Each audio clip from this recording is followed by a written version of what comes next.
ahora es el tiempo de escuchar Caminando en la Verdad, animándote a leer la Biblia en un año con un devocional que inspirará tu día.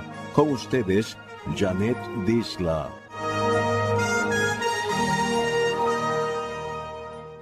Seguimos leyendo el Nuevo Testamento.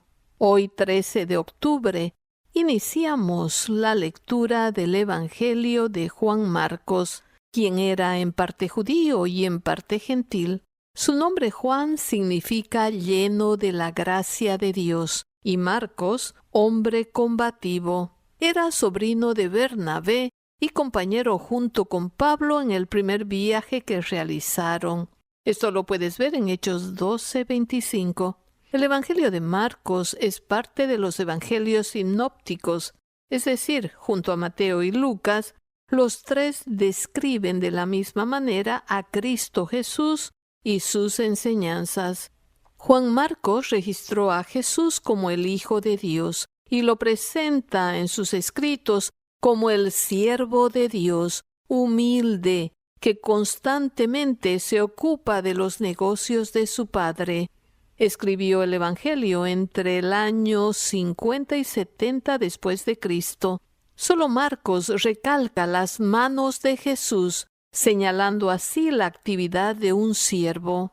Marcos es el Evangelio más breve de 16 capítulos, de los cuales un 19% es profecía. Está dirigido a los gentiles, en especial a los romanos. No es sino hasta que el siervo hubo terminado su propósito en la tierra que Juan Marcos llamó a Cristo Señor, esto después de su resurrección.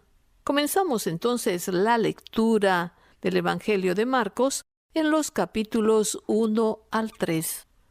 Los puntos sobresalientes son: ministerio de Juan el Bautista, bautismo y tentación de Jesús, su ministerio en Galilea, los 12 apóstoles escogidos y el pecado imperdonable. Meditamos en Marcos capítulo 1, versos 35 al 42.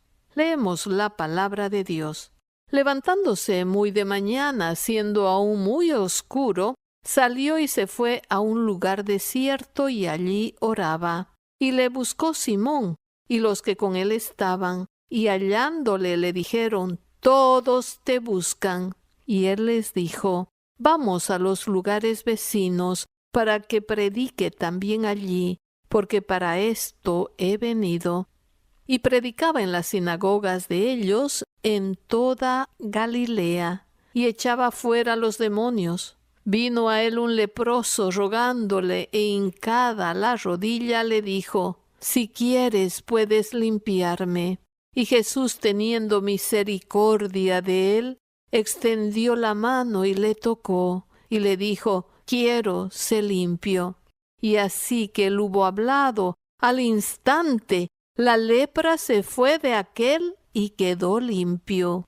Los evangelios registran en detalle por lo menos 34 de los milagros de Jesús, que sanó a muchas víctimas de fiebre, de lepra, hemiplegia, cojos, mudos, sordos, ciegos, y echó fuera a un sinnúmero de demonios.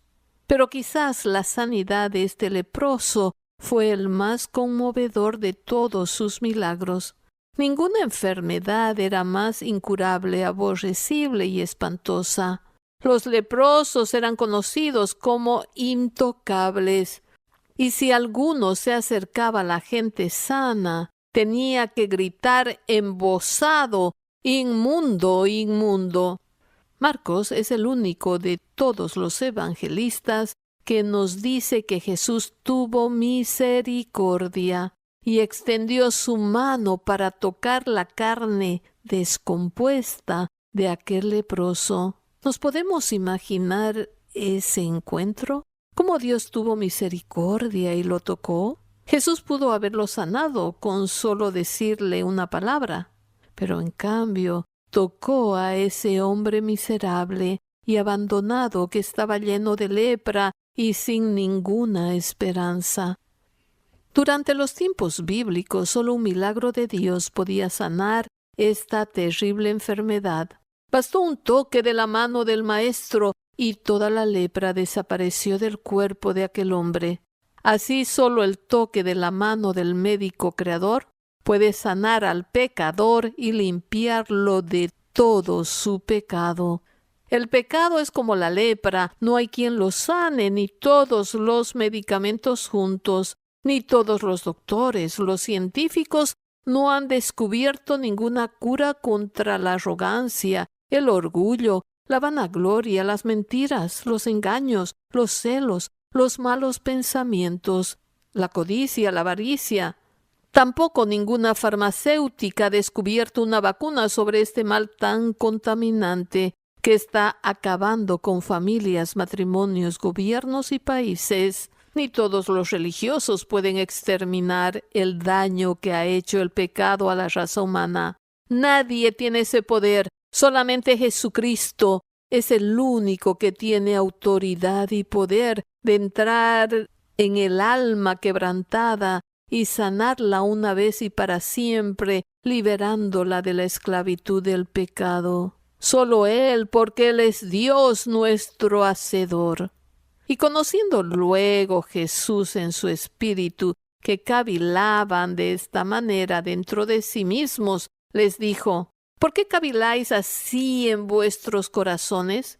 ¿Qué es más fácil decir al paralítico: tus pecados te son perdonados? ¿O decirle: levántate, toma tu lecho y anda? Pues para que sepáis que el Hijo del Hombre tiene potestad en la tierra para perdonar pecados, dijo al paralítico: a ti te digo, levántate, toma tu lecho y vete a tu casa. Entonces él se levantó enseguida y tomando su lecho salió delante de todos, de manera que todos se asombraron y glorificaron a Dios del cielo, diciendo: nunca hemos visto tal cosa. Al oír esto, Jesús les dijo: los sanos no tienen necesidad de médico, sino los enfermos. No he venido a llamar a justos, sino a pecadores. Marcos 2, 8 al 12 y 17. Solo Jesucristo es el médico por excelencia. Su poder nos sana de toda enfermedad, del alma y del cuerpo. Recuérdalo siempre. Nuestra gratitud por acompañarnos en esta jornada de Caminando en la Verdad. Visítanos jeronimojanetvisla.com. Esta ha sido una producción de Siempre Amigos Ministries.